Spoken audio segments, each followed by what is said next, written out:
लग्नानंतर होईलच प्रेम या मालिकेचा आजचा म्हणजेच 20 ऑक्टोबरचा रिव्ह्यू तुम्ही ऐकत आहात मंडळी. पण रिव्ह्यू सुरू करण्यापूर्वी तुम्हा सगळ्यांना दिवाळीच्या खूप खूप शुभेच्छा. एक छान अशी चारोळी ऐकवते तुम्हाला. अर्थातच मला आज ती व्हॉट्सअपवर आली आहे जी मला खूप आवडली आहे. झाला आरंभ आनंद पर्वाला, दीपोत्सव सुरू झाला, सप्तरंगात आसमंत उजळला, चैतन्य उत्साह मनी उसळला, धन आरोग्य मनशांती लाभो. याच शुभेच्छा आपण सर्वांना. सगळ्यांना शुभ दीपावली. चला तर मंडळी, तुम्हा सगळ्यांना शुभेच्छा देऊन आजच्या रिव्ह्यूची सुरुवात करते. तर आपली काव्या भलतीच हुशार निघाली बरं का प्रेक्षकांनो. तिने आज मानिनीला अतिशय गोल बोलून तिला तिच्या शब्दामध्ये फसवलंय आणि फायनली मानिनीच्या मनामध्ये पुन्हा एकदा जागा तयार केली आहे. ती कशी ते बघा. आता मानिनी जेव्हा तिला मलम लावते तेव्हा हे ना त्यांनी खूप मागून शॉट घेतला प्रेक्षकांनो. आज काव्या म्हणते, तुम्ही आतापर्यंत बघत आलेल्या काव्याला जरा वेगळं समजता ना. म्हणजे हातातल्या या जळत्या निखाऱ्यानी माझं पाप सुद्धा जाळून टाकलं का हो काकू. आता काव्याने खूप छान प्रश्न केलाय बरं का प्रेक्षकांनो मानिनीला. ती म्हणते, वाईट नका वाटून घेऊ काकू, पण जे दिसतंय ना मला तेच मी तुम्हाला बोलतीये. आतापर्यंत तुम्हाला तर माझं तोंडही बघायचं नव्हतं आणि तुम्ही आत्ता माझ्याशी एवढं चांगलं वागताय. स्वतःच्या हाताने तुम्ही माझ्या हाताला हा लेप लावताय. मग मानिनी म्हणते, अगं काव्या, मी इतकीही वाईट नाहीये ग. तुला एवढी मोठी जखम झालेली असताना त्यावर फुंकर घालायला येणार नाही का ग मी. काव्या शांतपणे ते सगळं ऐकून घेते बरं का. मानिनी म्हणते, तुझी जखम चिघळू नये ना म्हणूनच हा लेप घेऊन आले ना ग काव्या मी. काव्या म्हणते, हो काकू, तुमचं बरोबर आहे तुमचं. माझ्यासाठी नाही आलात तुम्ही. हा लेप तुम्ही तुमच्या मुलाच्या बायकोसाठी घेऊन आलात. पार्थ हॉस्पिटलमध्ये ॲडमिट होते तेव्हा मला त्यांना भेटू न देणाऱ्या मानिनी काकू आणि आता या दिसल्यात मला त्या मानिनी काकू. फरक आहे. आणि तो फरक काय आहे ना मानिनी काकू, तेही सांगते मी तुम्हाला. पार्थ जेव्हा हॉस्पिटलमध्ये गेले ना तेव्हा त्यांच्या त्या अवस्थेला मी कारणीभूत आहे असं तुम्हाला वाटत होतं ना. आणि म्हणूनच तुम्ही मला अडवत होतात हॉस्पिटलमध्ये जाण्यापासून. पण जेव्हा माझ्या हातावर मी जळता निखारा घेतला पार्थसाठी तेव्हा मात्र तुम्ही शांत झालात. हो ना काकू. तुम्ही जर मी हे सगळं केलं नसतं तर तुम्ही आला असतात का माझ्याकडे काकू. मानिनी म्हणते, अगं हे बघ काव्या, माझ्या मनात असं काही नव्हतं, पण माझ्या पार्थच्या प्रेमापोटी मी वेड्यासारखी वागले हे मला माहीत होतं. काव्या म्हणते, किती ताकद आहे नाही एका जळत्या निखाऱ्यामध्ये.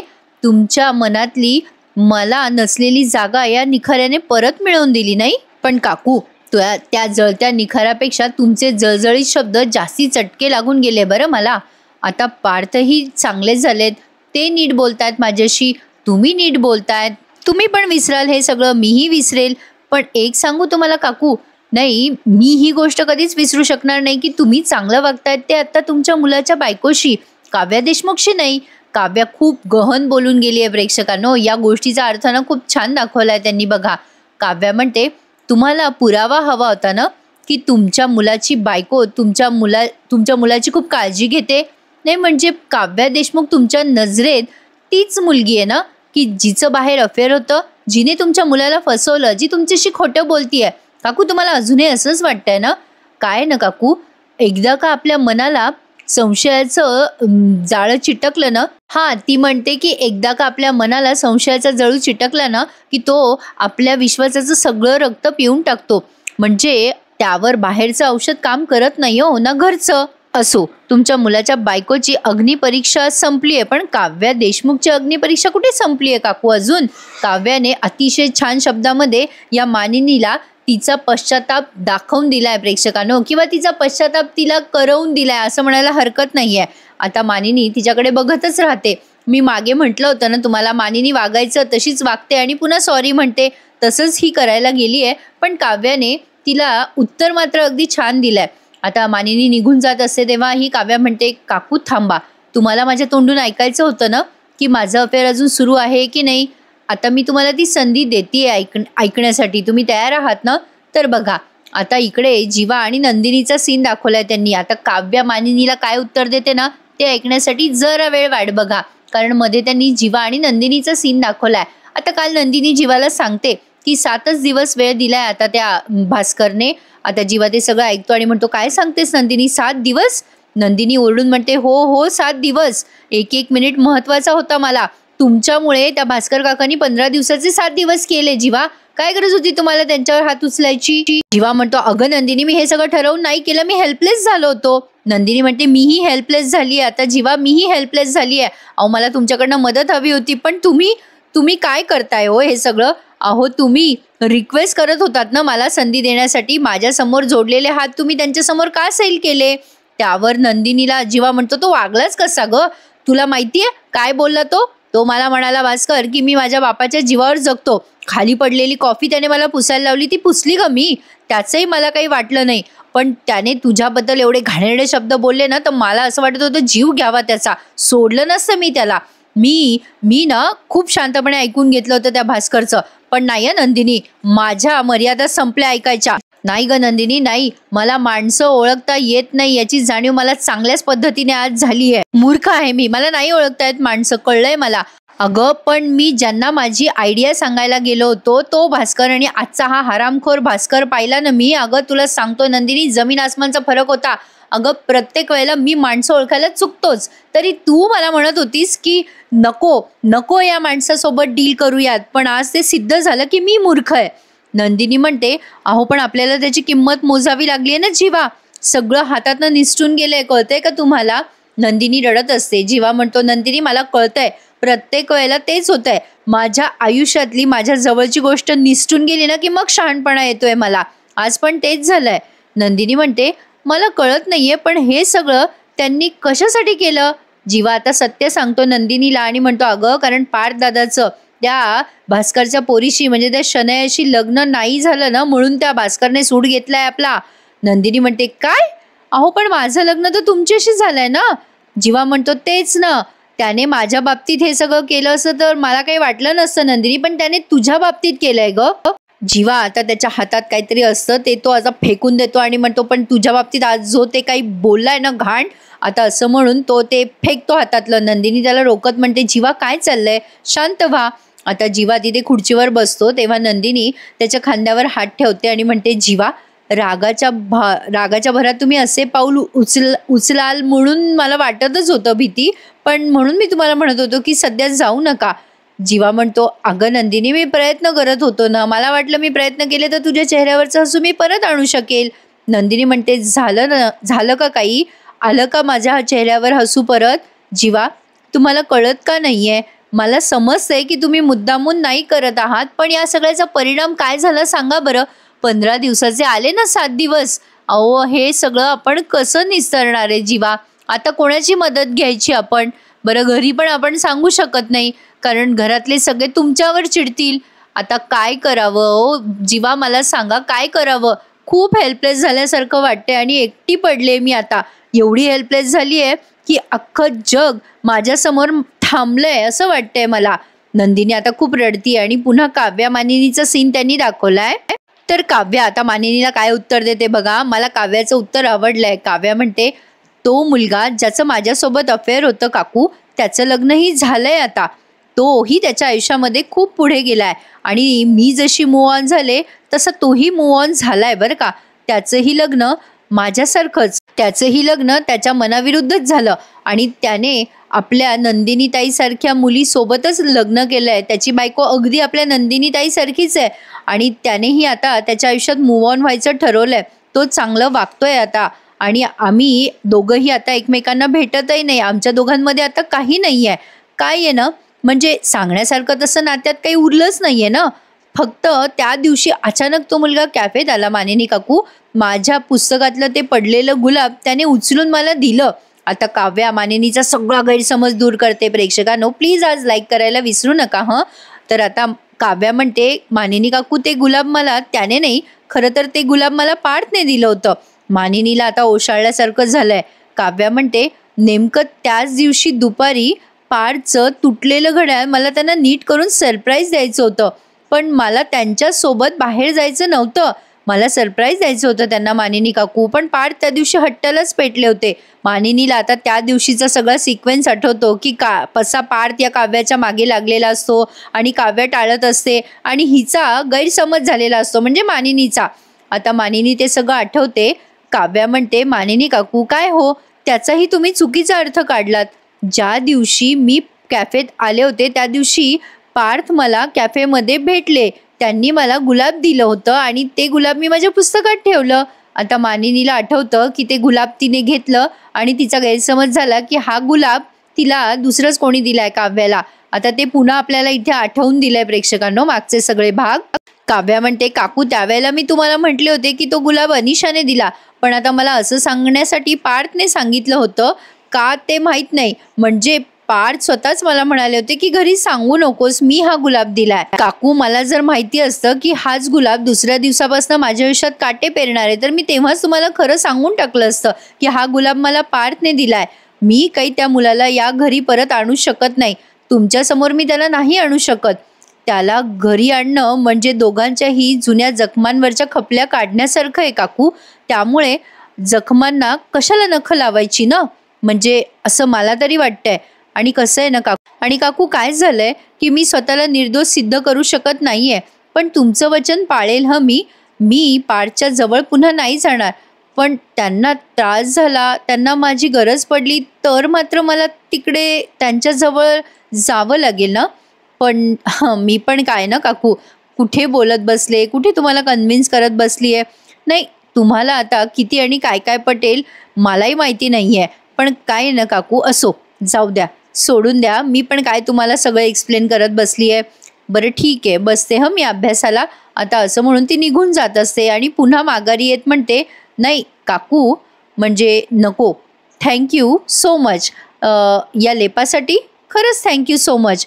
थंड वाटते आता मला, खूप थंड वाटतंय असं म्हणते. आणि आता काव्या तिच्या अभ्यासासाठी निघून जाते. मानिनीला आता कळतंय की तिने किती मोठी मोठी माती खाल्ली आहे. प्रेक्षकांनो, मी म्हटलं होतं ना, मानिनी अशीच आतताईपणा करते. दरवेळेला जे स्वतःच्या मनात येईल तसं वागून मोकळी होऊन जाते आणि समोरच्याचा विचार देखील करत नाही. आता काव्या बिचारी सून आहे, त्यामुळे ती समजून घेणारच, दुसरा पर्याय नसतो ना, काय करणार. तर असो, आता इकडे बघा, पार्थ उठलाय झोपेतून, पण त्याला प्रचंड बोर होत आहे. तो विचार करतो, काय यार, कंटाळा आलाय, बोर होतंय, मला खूप बोर होतंय. हॉस्पिटलमधनं आल्यापासून काही कामही नाहीये शिल्लक. फर्निचर झाल्यासारखं वाटतंय मला, निर्जीव, अगदी निर्जीव. त्याला पडायची सवय नाही ना, म्हणून बोर होत असावं. आता पार्थ दाराकडे बघतो, काव्या काही नसते जवळपास. आता विचार करतो, काव्या इथे नाहीये ते बरं झालं, नाहीतर मला ओरडल्या असत्या.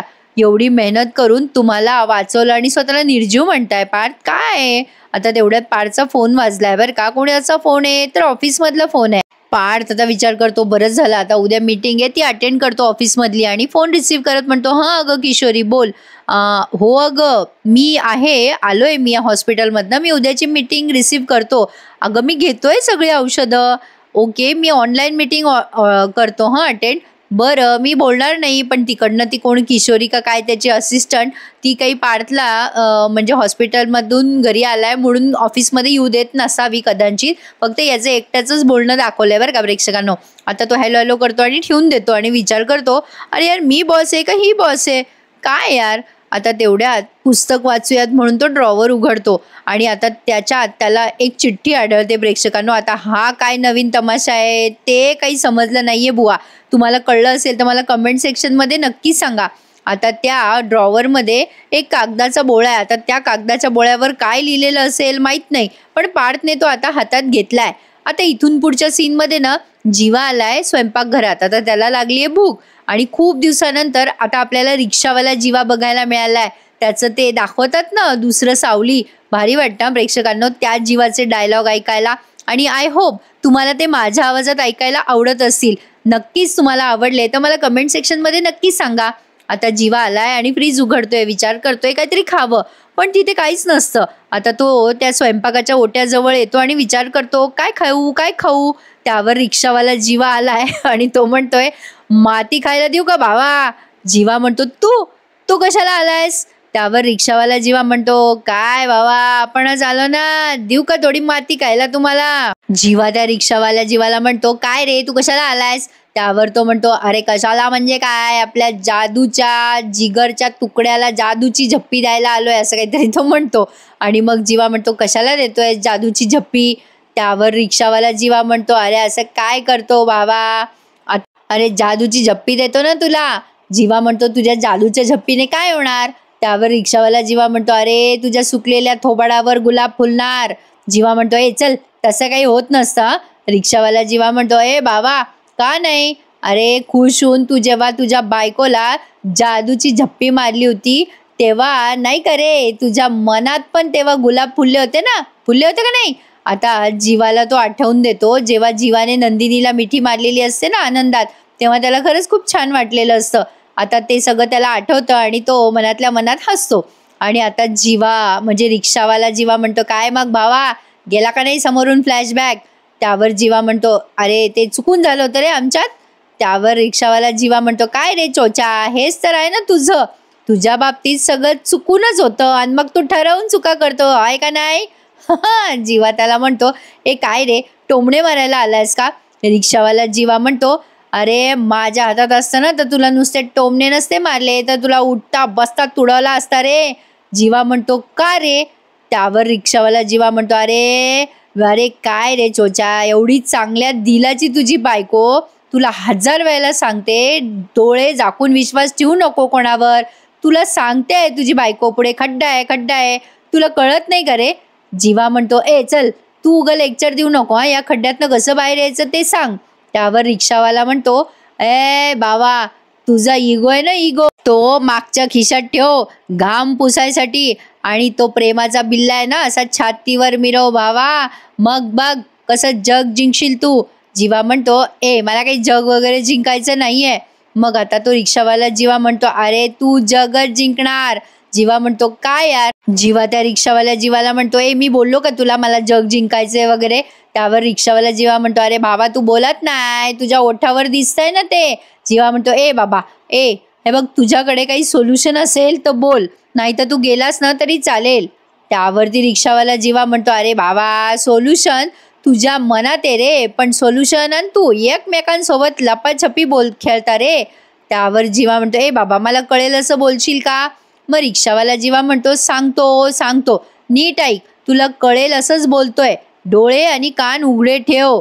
आता तो भास्कर तुझा जसा गेम वाजवतोय तसं तू त्या भास्करचा गेम वाजव. त्या भास्करने तुझं प्यादं वापरून तुझा गेम वाजवला ना, तसं तूही आता एक प्यादं वापर आणि त्याचा गेम वाजव.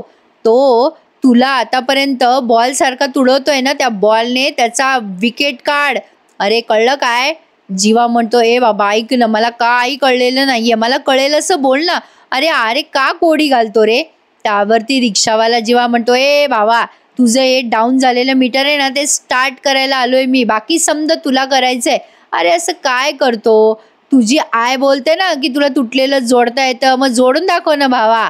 अरे सोडवून दाखव, फक्त नंदिनीसाठी नाही तर, अरे फक्त नंदिनीसाठीच अख्ख्या जगाशी भिडून दाखव भावा. जीवा म्हणतो, जमेल का रे मला? रिक्षावाला भाऊ म्हणतो, अरे मागच्या वेळेला नंदिनी रुसली होती, कसं मनवलं होतं तू? आता जीवा म्हणतो, ती रुसली होती रे तेव्हा, आता दुखावली गेली आहे. त्यावर रिक्षावाला जीवा म्हणतो, अरे ती नीट बोलत नाही रे माझ्याशी, उठली सुटली की टोमणे मारते मला. त्यावर रिक्षावाला जीवा त्याला म्हणतो, अरे काय भावा, मारू दे की टोमणे, तू लक्ष नको देऊ. अरे आता तू माती खाल्लीच आहे ना, तर त्या मातीचं झाड लाव, मातीमध्ये झाड लाव. नंदिनीचं जे गेलंय ना ते तूच मिळून देऊ शकतो भावा, बाकी कोण नाही.